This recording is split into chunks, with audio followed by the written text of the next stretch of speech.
Welcome to VitaFriends Voices, a podcast brought to you by Vitaflo, where we will share your stories. Each episode will bring you engaging interviews with inspiring individuals who are either living with a protein disorder or are experts at the forefront of their field. So today we have Stu with us, who has PKU, and we'll dive into his journey and reasons for returning to the PKU diet and bring you up to speed on Stu's ongoing journey with PKU dietary management alongside innovative drug therapy. Now, drug therapy is referred to as sapropterin or BH4 in this episode. In simple terms, BH4 acts like a helper that allows the body to process Phe more effectively. Now, when individuals with PKU take BH4, it can help some people lower their feed levels, making it easier for them to eat a wider variety of foods. Now, although BH4 is not a cure for PKU, it can improve the quality of life for those affected. So with that in mind, welcome to the VitaFriends Voices podcast, Stu. Thank you for having me. So just before we begin, maybe tell our audiences a little bit about yourself so they can get to know you. Yeah, so I'm Stuart. I've obviously got PKU. I've been sort of on and off diet for quite a, substantial amount of time I spent off diet. But up until sort of around about 18, I was pretty much on diet, and now I'm back on. And what was your motivation to get back on diet, Stu? Several. There's a few different things, really, a couple of different factors. The main factor really was the kids. So I've got two boys, and over sort of the long period of time that I spent off diet, I started to feel sort of guilty towards everybody else. Guilty in the sense that I didn't know what I was doing to my body, and obviously long term didn't know what sort of negative effects it'd have further down the line, and started thinking more about everybody else rather than just myself. So do you remember, was there one thing in particular that you felt around? You talked about guilt there. Was there one thing in particular that triggered that over a period of time? No, I think it was over a period of time. There was so many different factors to it. One being, I went to one of my last sort of dietary clinics, and they changed sort of the guidance at this point, and it was now diet for life is what they were sort of saying for everybody now going forward.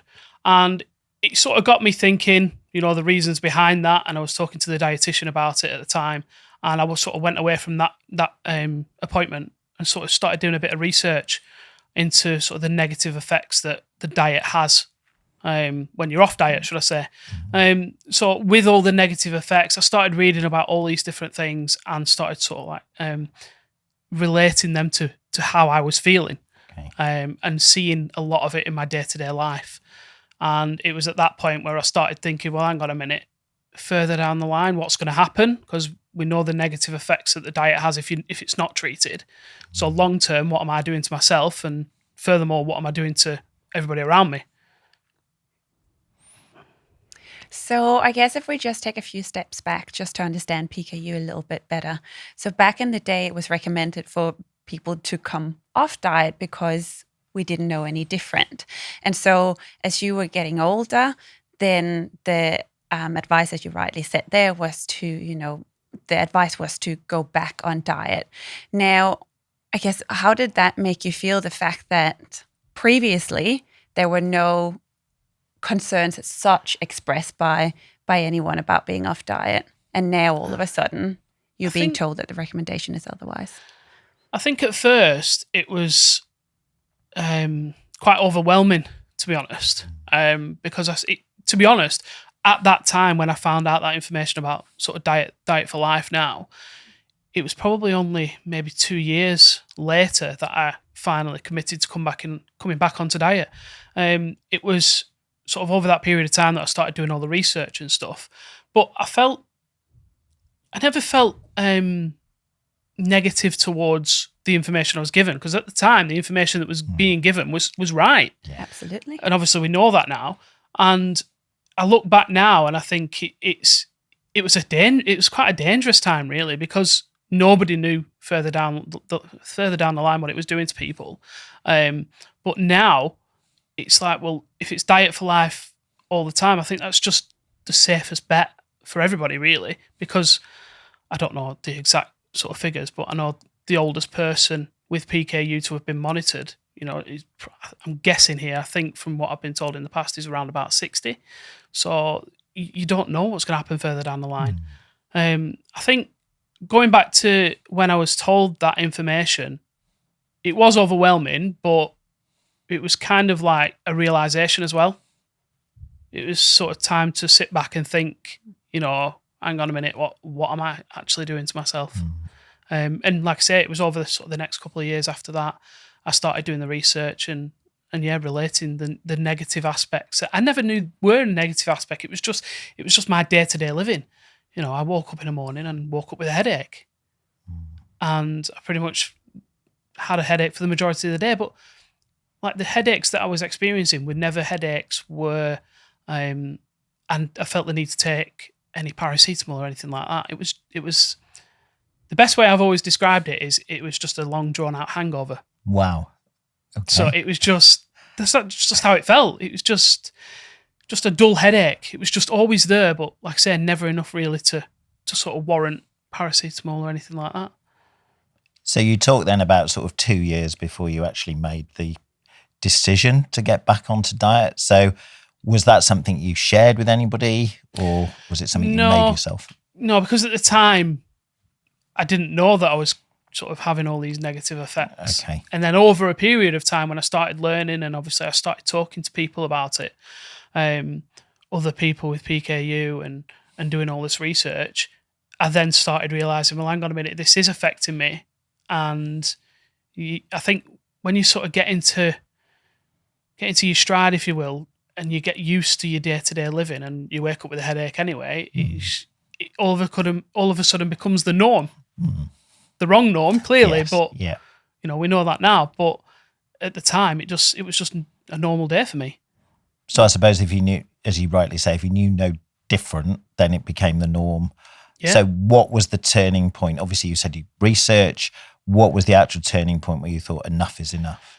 It was all the negative things I was reading, and the links to my sort of day-to-day life. So the headaches, the tiredness, very stroppy at times, moody. Family will be quite happy to stand there and say, he was always moody. And I have noticed the difference, but at the time you don't realise because, like I say, it's just your normal day-to-day.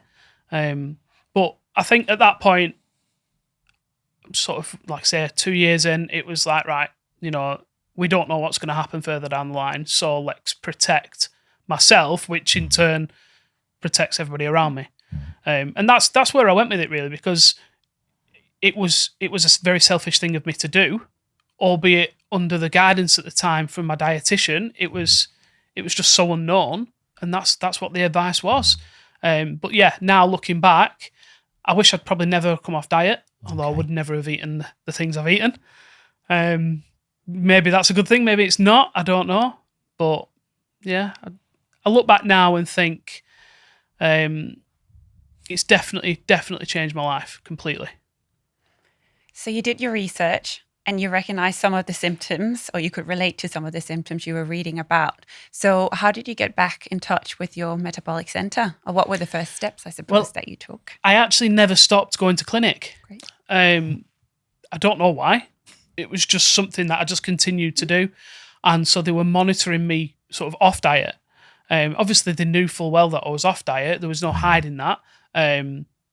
Maybe there was a few white lies told here and there in, how many times have you been doing your bloods and stuff like that. Obviously, they know that. And will you go away and do your bloods? Yes, I'll do them in the next couple of weeks, and never did. Because in the back of my mind, I was thinking, well, I don't want to do my bloods because I don't want to know, because I know what I'm eating. I don't want to know what that level is. But then, yeah, eventually it came to it, and it was like, right, that was the base point.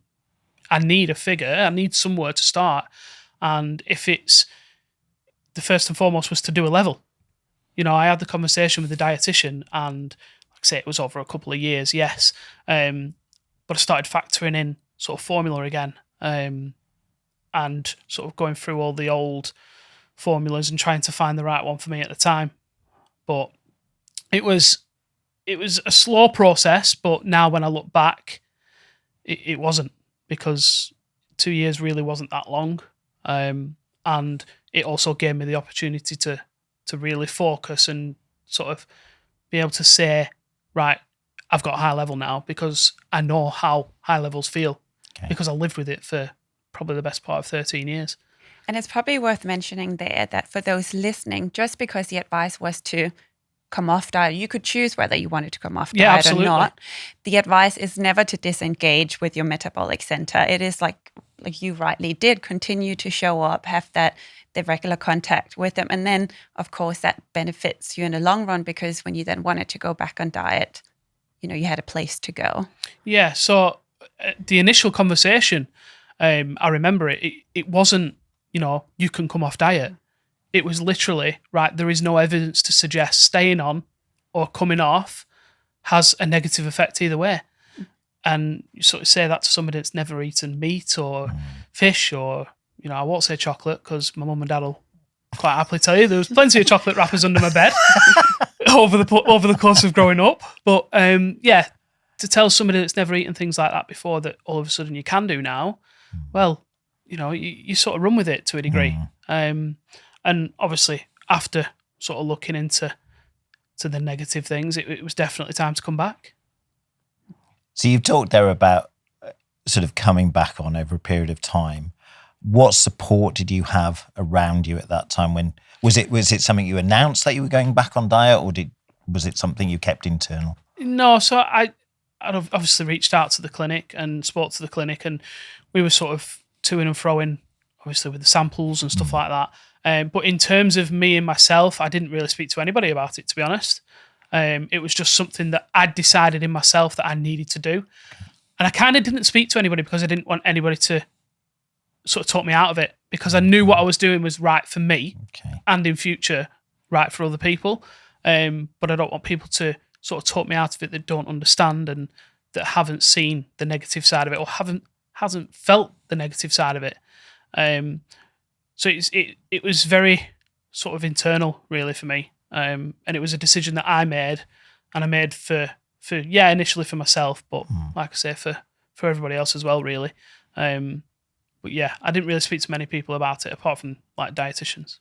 And oftentimes it's a lot to get your head around. So maybe for you as well, it's just a matter of actually you want to understand it first, understand what it is that you need to do, and then you can take the next steps, right? Yeah, because in some respects, it was when you sort of start looking into the negative effects and realizing that it has been affecting you and you haven't noticed, it's actually quite scary because, have I even done any damage up to now? You would never know. And I don't know, there may be tests out there that people can get done. But had I have left it any longer, I don't know. Nobody knows, I suppose.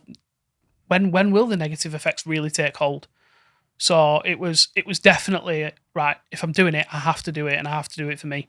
So, and maybe just to reassure people listening as well, when you say when will the negative effects take hold, still we don't know, because like you said, well, in the UK, newborn screening came into play in 69. So the oldest patient, like you rightly said, would be coming to 60 or so. So it's like we don't fully understand whether anything permanently will actually happen or not. So it's the unknown that's difficult. It's so easy to look at the people that haven't been treated because they're there and they're available to be so they're late diagnosed. Or just not diagnosed at all. Yes. Because unfortunately different countries are very different to the UK. Some obviously still don't have the screening, which is scary really when you think about it. But it's if everybody could have sort of screening, then that would be great. But unfortunately, there's many countries out there at the moment that just don't do it. So I'm guessing then, Stu, that you've made this decision internally. You've shared that with your dietitian. What about the support you had from your immediate family? Because was there any changes in diet that they noticed initially? So obviously my wife and my children see me obviously all the time, and I think the mood side of it, they have seen a difference. Or I'd like to think they have anyway. Maybe they'd like to put that in the comments below if you've seen it. But yeah, I think when I initially spoke to my wife about it, different because she didn't really know me beforehand. Okay. So it was very new for her as well. So obviously she knew that I had PKU, but it had never really affected our life at that point. And then obviously the kids are kids; they just sort of grow along with it anyway. But in terms of sort of now going back onto diet, it's very different in the house now because sort of a lot of the times I don't eat with them because it's easier, especially up until BH4. It's been so much easier to make my meal afterwards because it's so different. Okay. So it's definitely changed the dynamic of the house. Hopefully that'll become sort of better again now, and it has started doing with BH4. But yeah. So that's quite a good stepping stone into your current diet, actually. So I guess it would be quite interesting for us to understand, did you jump straight back onto diet? Was it a step-by-step approach? What has happened since the beginning? The rebel in me didn't listen to the dietitian. So when I came back onto diet, the advice for me was simply take it a meal time at a time. Focus on breakfast, make that low protein. When you've got your breakfast sorted, move on to your next meal and so on. So I did try that initially, but it was too hard. It was so difficult to sort of restrict what I'm eating for one meal time, but then eat what I want for the next meal time. And it was very difficult to sort of get your head around. Anyway, I probably gave it about a week of that and then sort of went off on my own and went cold turkey. And that was it. It was just, right, if I'm going to do it, let's do it, and let's do it properly. So I just cut everything sort of meat-wise. I just basically went vegetarian at that point, was my sort of next step. It was go vegetarian and then start sort of introducing sort of prescribed foods, so the low-protein foods and stuff like that, and start bringing them back into the mix instead. So yeah, I did that, and yeah, it worked. Clearly it worked. But yeah, initially the conversation was take it a step at a time, but I just found it too difficult. And at what point did you start your protein substitute? Because you said you reduced your protein intake. Yeah, so when I initially had the conversation about coming back onto diet, over that 2-year span, I spent the majority of that 2 years sort of tasting samples and stuff. A lot of the samples which just brought back a lot of bad memories, tastes and etc. And I'd say probably about a year in to the 2 years, I got back onto my formula full time. So I'd already reintroduced my formula before I actually changed my diet back. Okay. But that was another reason why I needed to make that change as well, because I've reintroduced the formula, so I was getting so much more protein from the synthetic protein from that, and then I had to start reducing, especially the meat side of things, because I was just getting too much protein then. But reintroducing the low protein foods, and it was obviously, so I've been through lists and lists and lists of prescription foods that a lot of them I've had in the past, a lot of them I know that I don't like or I do like or whatever, and sort of changing the staples, so pastas and rice and stuff like that, and sort of reintroducing lower protein foods that are out there, so swapping potatoes for sweet potatoes. You know, I love sweet potatoes anyway, so it was an easy swap that. But that's another way of bringing my protein down to get to a certain level where I can say, right, you know, this is what we're going to start working on a day-to-day basis, which I initially put myself, when I decided to do it, I initially put myself on around about 10 exchanges. We did eventually, after about 2 years, reduce that down to 8, because it was just, my levels were still that little bit too high, or higher than where I wanted them to be. Bearing in mind, my levels before coming back onto diet were at 1700, was my last level before I came back onto diet. And the lowest level I had after coming back onto diet before BH4 was 320. So that was a massive drop, but it was also obviously reintroducing the low protein foods that helped that, and getting sort of stabilizing my diet again, because it was just so different from what I've been doing for sort of the 13 years before or whatever it was. Yeah, that's a big change. So you've established your protein substitute. You've established that you are on 8 fast exchanges, so 8 grams of natural protein. Yep. You mentioned BH4 there. At what stage does that come into the picture? Went for my first clinic appointment at Birmingham in December, and pretty much straight after that, we were talking about starting BH4. And I think I actually started the trial on just at the beginning of April. So it wasn't a lot of time, really. Obviously, there was a lot of talking in between and arranging things. But yeah, got straight onto the trial, really. So maybe tell us a little bit about the trial. So I'm technically still on the trial. It's, like I say, I start in April, and prior to that, I had to sort of get a baseline for my levels, which I think, if I remember rightly, was around about, I think we got to 680, which was the starting point for me. And obviously, I had to get a 30% drop within the first, I think it was a couple of weeks. So we were looking for a 30% drop and then maintaining my levels sort of at that 30% drop or lower. And I actually. So when you say 30% drop, you mean a 30% drop in your Phe levels, yeah, correct? Okay. Yeah. And I managed to get from the baseline of 680, the lowest I had, which was in week 2 of the trial, I got down to 100. And I felt it. And it's strange because the negative effects that I once had from being off diet, I was now experiencing with such low levels. So obviously since April, since that time, obviously that was 2 weeks in the 100 I got, we started obviously introducing more and more grams of protein. And I'm now, obviously, as I say, I started on 8 and I'm now at 24, and we're still going up. Hopefully, I'll go up again this week. We'll see. I sent some levels in on Friday, so we'll see what they come back.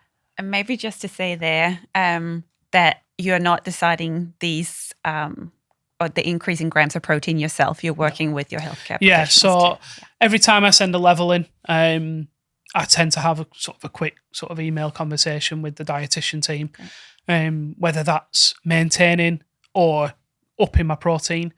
I've been lucky enough, apart from one of my levels, I've upped every time apart from once, which was a couple of weeks ago. I maintained at 22, just because my levels increased quite surprisingly. Still not too bad. You know, I was sort of plateauing around about 300s, and it jumped to about 470, I think it was. So we maintained at 22 on the agreements with the dietitians, because, like you say, it's just a chat, really. It's how would you like to sort of proceed with it? Do you want to increase? Or so we decided, obviously, we'll maintain, and they've dropped again back down to 360. So we discussed increasing to 24, which we have done. So I'm just waiting now for my next ones, and hopefully we'll increase again. So in those early stages there, Stu, you talked about the sort of negative impact. Were you tempted at any time to sort of give it up? No. And I think I've put this on my Instagram page that I'm quite proud to say right up until the beginning of, up until sort of about 2 weeks ago, actually, I haven't touched meat in 3.5 years that I've been back on diet, which some people might think, well, you shouldn't be touching meat anyway, but when you spent sort of 13 years eating meat twice a day, yeah, you know, I could have been quite easily eating at that time 100 grams of protein a day, to then completely cut it out, you know, it's quite hard. But yeah, I did actually bring meat back into my diet last week, but that was completely within my allowance.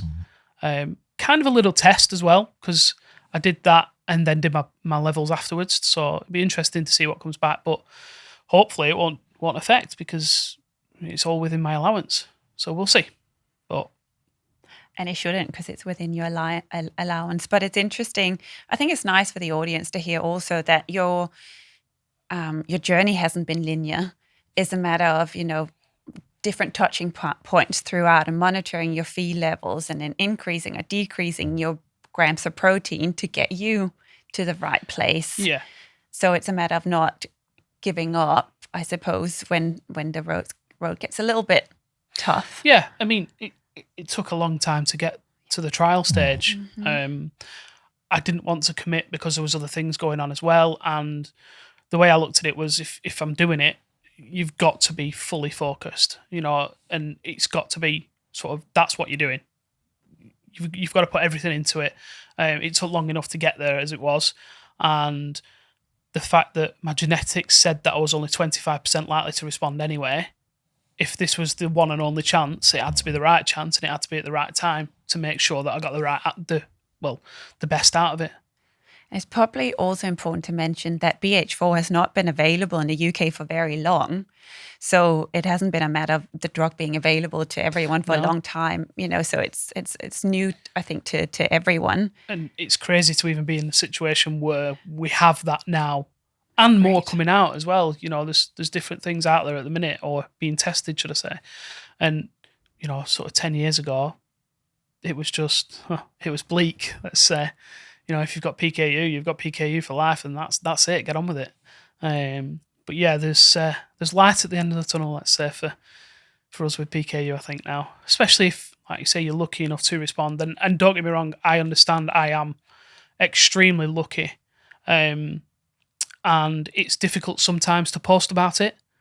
Obviously, I set up the Instagram page when I came back onto diet specifically for sharing, and I started sharing the trial. And in some respects, sometimes I do feel guilty about sharing because I know there's a lot of people out there that haven't responded. But then obviously there is people out there that have. So, and potentially people who might be considering going on to it as well. Yeah. You talked there about sort of Instagram and the wider community. What kind of support did you have from that community when you went back onto diet before you started your Instagram? Massive. Yeah. Bearing in mind there was nothing like that sort of when I was 18 coming off diet.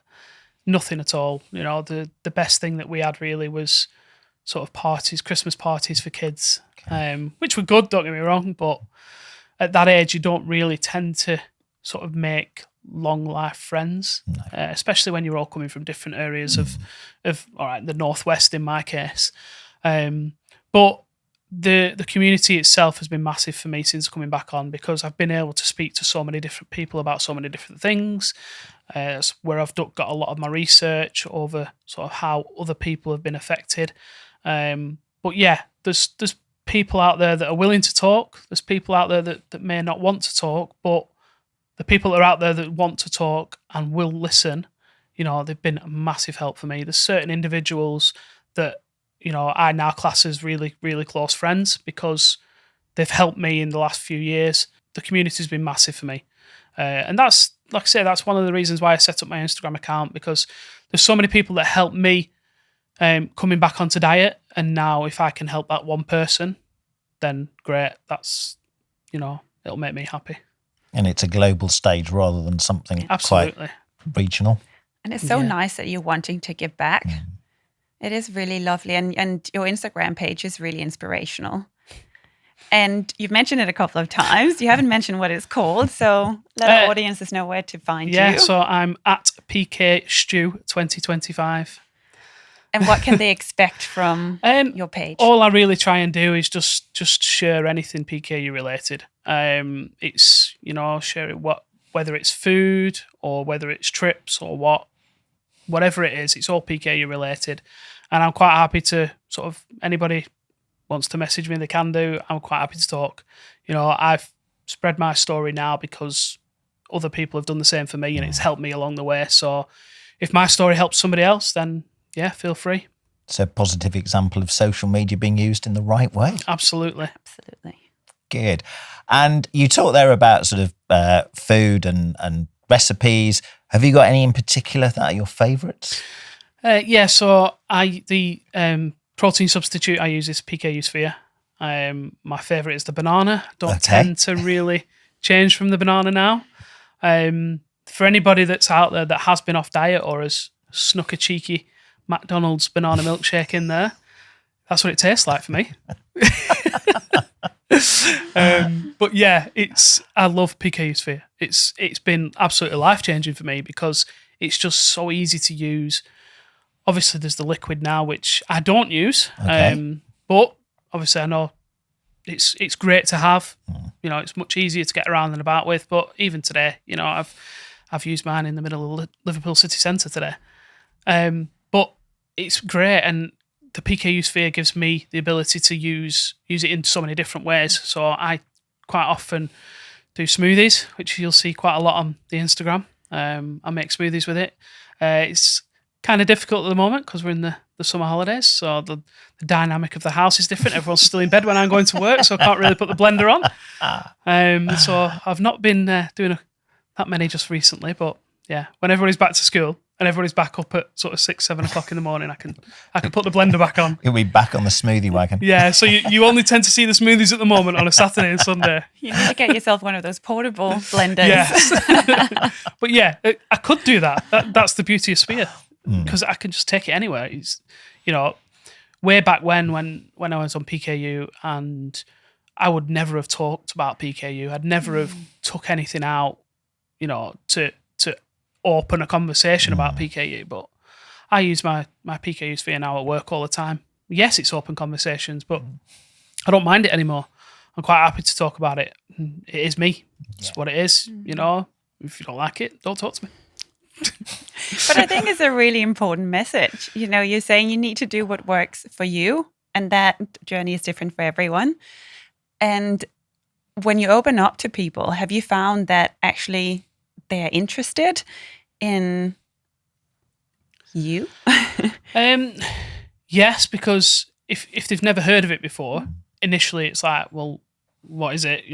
Obviously that's the start of the conversation. What is it? What does it mean? And then when you actually sort of explain it, and, especially when I start talking about the fact that I've been off diet and come back on, and you sort of make comparisons. So medium-sized chicken breast maybe have 35 grams of protein, and I was on 8 a day up until BH4. And when you look at it like that, when you've never understood PKU, you don't know anything about it, it's quite an eye-opener. I think I see it differently now as well, because I've been there and had all that food. So I now know exactly what the comparison is. Okay. Like I say, a medium-sized chicken breast, which I could have eaten, 2 or 3 of them in a day when I was off diet. And I'm on 8, potentially was 8 grams of protein when I came back onto diet. It's madness. So when you put it like that to people that don't understand, it's quite eye-opening, I think. Sometimes when you are explaining PKU, sometimes it is easier to go down the vegan and vegetarian route. So it's like a combination of both in a way. Sometimes, if people aren't sort of grasping it, that's your best sort of way of explaining, I think. But yeah, people, I think maybe it's different because I'm an adult now. So I view it as it's just me. So I'll quite happily talk about it because this is who I am. Whereas obviously when you're children, you don't tend to sort of like want to be different. Now I couldn't care less, but yeah, back then it's not something that you really want to discuss. Oh, look, me, I'm different. But I guess, what would you say to someone in that situation where they feel like they don't want to talk to anyone about it? What has it changed for you, I guess, and how might it change things for them? I think when you get used to talking about it, it's easier to talk about. So when you accept it, again, it's easier to talk about. Now, I know obviously it's more difficult for children. But I think getting comfortable with having PKU first and foremost will make it easier to talk about. So, convince yourself that this is it, this is me, So if this is me, then you're talking to me. If you don't like it, then yeah. But I think it's hard for children, definitely. But I would definitely not be scared of talking about it. It can open different conversations if you allow it to. So first and foremost, be confident about talking about it. So convince yourself that, you are normal. People say we're not, but you know what? Realistically, we are. We're normal. We're just different. Right. So it sounds like what you're saying, it really is about mindset and having that confidence in yourself. Yeah. Yeah. First and foremost, it's acceptance, I think. And accepting that this is part of you. Yeah. And it's you for the rest of your life. There is no change in that.